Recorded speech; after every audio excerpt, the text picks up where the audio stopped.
Voici une autre façon d'assembler un tricot. Si vous souhaitez que ce soit qu'il n'y ait pas de relief ni à l'intérieur ni à l'extérieur de votre couture.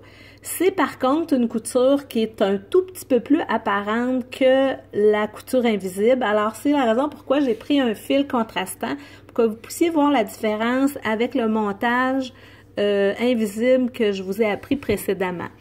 On va utiliser les mailles de notre maille lisière, dans le fond notre maille lisière de chaque rang pour procéder à notre assemblage.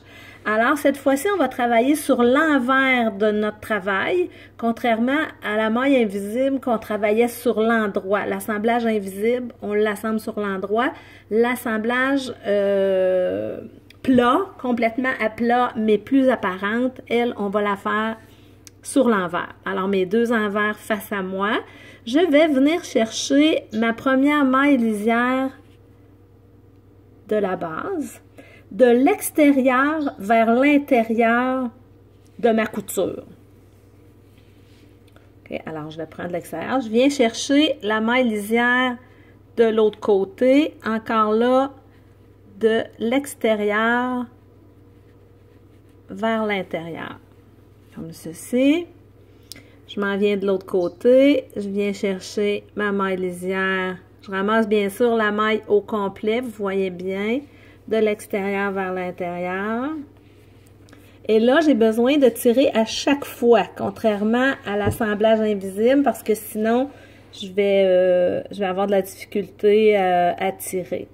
Alors, de l'extérieur vers l'intérieur, je fais très attention de ne pas prendre mon fil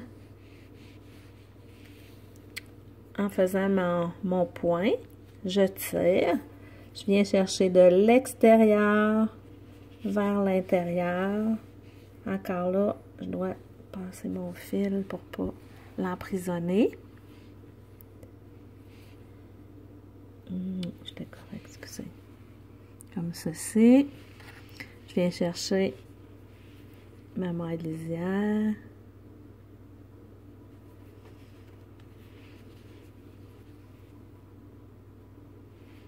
De l'extérieur vers l'intérieur.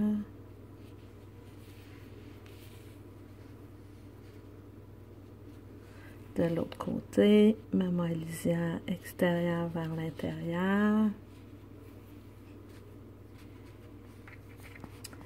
Alors, vous voyez, j'ai complété mon assemblage de ma petite échantillon. Là, comme j'ai une couleur contrastante, bien, vous pouvez voir les différents points qui sont bien sûr apparents. Mais ça me fait une couture qui est complètement à plat sur l'envers.